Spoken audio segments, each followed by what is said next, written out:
Baik, Assalamualaikum warahmatullahi wabarakatuh. Sahabat Dimensian, perkenalkan nama saya Malik Afwan Hakim, akan berbagi informasi tentang perkembangan seni rupa mulai dari zaman prasejarah, zaman abad pertengahan, dan perkembangan seni rupa Islam. Yuk kita simak dan kita sama-sama mulai dengan membaca basmalah. Bismillahirrahmanirrahim. Zaman prasejarah dikenal juga dengan istilah zaman praaksara. Pra artinya sebelum, aksara artinya tulisan. Jadi masa di mana manusia belum mengenal tulisan. Dalam melihat seni rupa prasejarah, kita dapat membaginya menjadi 3. Yang pertama adalah fakta mental, yang kedua adalah fakta sosial, dan yang ketiga adalah fakta benda atau artefak peninggalannya.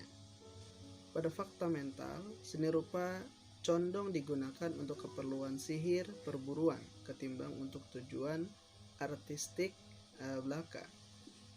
Pada fakta sosial, kebiasaan atau interaksi manusia terbagi menjadi 3 masa. Masa berburu dan mengumpulkan makanan tingkat sederhana, masa berburu dan mengumpulkan makanan tingkat lanjut, dan masa bercocok tanam. Pada fakta benda, di mana kita bisa melihat artefak peninggalan sejarah, terbagi menjadi 5 periode. Periode pertama disebut dengan periode Paleolitik. Paleolitik berasal dari bahasa Yunani, paleo yang artinya tua, dan litos yang artinya batu. Pada periode ini berlangsung masa berburu dan mengumpulkan makanan tingkat sederhana. Alat-alat yang digunakan pada masa ini sangat sederhana dan juga masih sangat kasar, di antaranya batu, kayu, maupun tulang binatang. Periode Paleolitik berlangsung diperkirakan sekitar 12.000 tahun yang lalu. Manusia hidup pada periode ini adalah manusia Meganthropus, Picanthropus, dan Homo. Pada masa ini, manusia hidup sangat tergantung kepada alam. Mereka selalu hidup berpindah-pindah atau dikenal dengan istilah nomaden. Beberapa contoh alat yang bisa kita temukan pada periode ini adalah yang pertama, kapak genggam. Kapak genggam terbuat dari batu yang dipangkas di salah satu sisinya sehingga menjadi tajam. Fungsinya untuk menggali umbi-umbian, memotong, dan juga menguliti binatang. Yang kedua, kapak perimbas. Kapak yang sama dengan kapak genggam, hanya bentuknya lebih besar. Berfungsi untuk merimbas kayu, memahat tulang, dan juga sebagai senjata. Yang ketiga adalah alat serpih. Ya, terbuat dari batu yang lebih kecil, berfungsi sebagai pisau, penyurut, atau penusuk. Dan yang keempat, alat yang bisa kita temukan adalah alat-alat yang terbuat dari tulang ataupun tanduk binatang. Berfungsi sebagai tombak penusuk atau alat pencungkil. Selanjutnya, periode kedua. Periode kedua disebut dengan periode Mesolitik atau zaman batu tengah, peralihan dari zaman batu tua kepada zaman batu muda. Diperkirakan periode ini berlangsung 10.000 sampai 2.500 sebelum Masehi. Kemampuan bertahan hidup lebih baik dari periode sebelumnya, dan manusia Mesolitik sudah mengenal api untuk memasak. Hidup di gua-gua sebagai tempat tinggalnya. Beberapa contoh karya seni dan alat-alat yang bisa kita temukan pada kehidupan manusia periode ini adalah yang pertama, lukisan di dinding gua menggunakan pewarna dari tumbuhan. Lukisan-lukisan yang ditemukan oleh para ahli dipercaya sebagai awal manusia prasejarah mengenal sistem kepercayaan. Yang kedua, serpih bilah. Yang ketiga adalah kapak pendek, bentuknya lebih besar dan lebih lonjong. Periode ketiga disebut dengan Neolitik atau disebut sebagai zaman batu muda.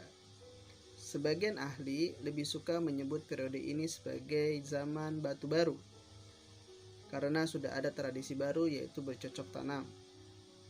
Pada bercocok tanam itulah sudah digunakan alat-alat penunjang yang lebih halus.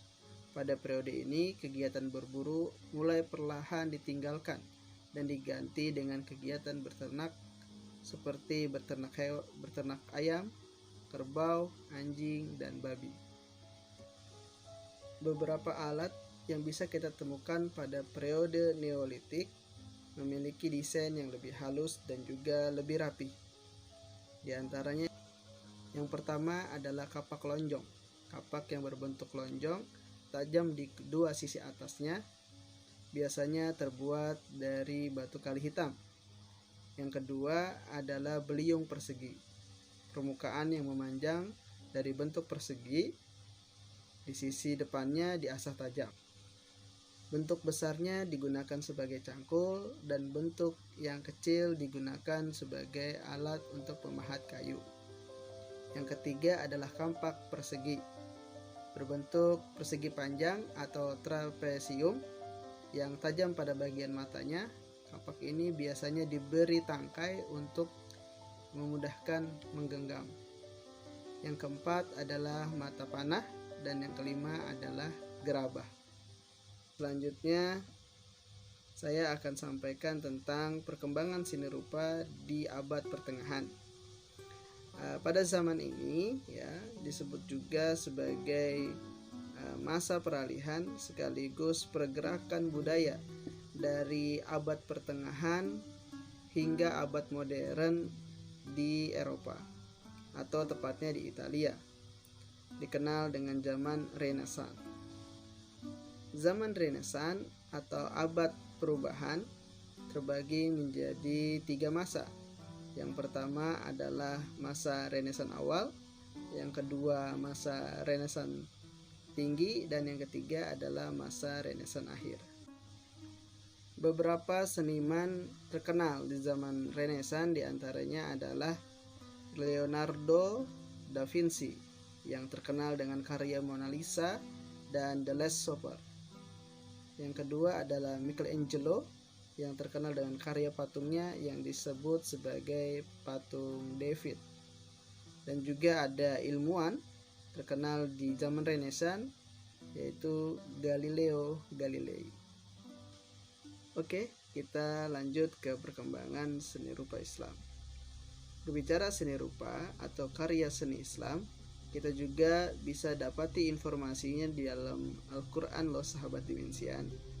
Selain dari sumber informasi yang lain, kita ketahui bersama bahwa Al-Quran itu juga bercerita tentang sejarah dan ilmu pengetahuan. Di dalam Al-Quran disampaikan bahwa kaum Nabi Saleh alaihissalam yang hidup di tahun 715 sebelum Masehi, yakni kaum Samud, yang tinggal di Bukit Cadas memahat gunung batu sebagai rumah-rumah mereka. Ini tertuang dalam Quran surat Al-Hijr ayat 82. Lalu di dalam surat Al-Qasas ayat 38 diceritakan pada zaman Nabi Musa, diperkirakan di tahun 1303 sampai 1203 sebelum Masehi, Fir'aun meminta untuk dibuatkan bangunan tinggi dari batu bata yang terbuat dengan cara membakar tanah liat. Lalu di zaman Nabi Daud, ya sekitar tahun 1041 sampai 971 sebelum Masehi, Nabi Daud alaihissalam diberikan mukjizat bisa meleburkan besi dengan tangannya tanpa api. Nabi Daud dengan mukjizatnya tersebut membuat besi menjadi lempeng-lempengan, kemudian dianyam menjadi sebuah baju besi untuk digunakan dalam berperang. Kisah ini tertuang dalam surat Saba ayat ke-10 sampai dengan 11. Kemudian di surat Al-Kahfi ayat ke-96 juga diceritakan tentang Nabi Zulkarnain yang mengolah besi menjadi benda tertentu ya dengan menggunakan api.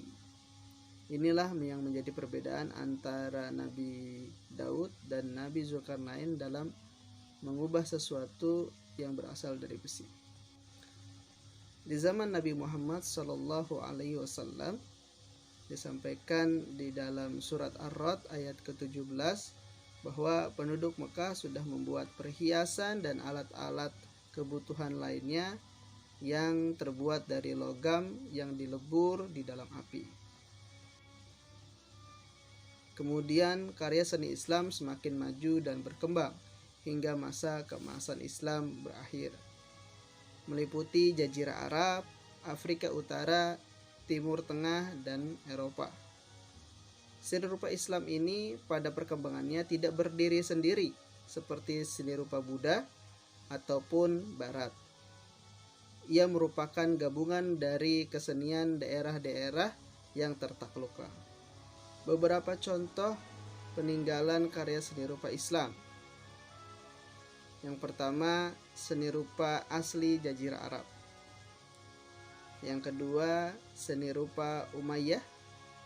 Yang ketiga, seni rupa Abasyah. Yang keempat, seni rupa Turki. Yang kelima, seni rupa Cordoba. Demikian sahabat Dimensian, informasi yang bisa saya sampaikan terkait sejarah perkembangan seni rupa mulai dari zaman prasejarah, zaman Renaissance atau zaman abad pertengahan hingga perkembangan seni rupa Islam. Semoga bermanfaat. Mohon maaf jika ada kekurangan. Terima kasih. Assalamualaikum warahmatullahi wabarakatuh.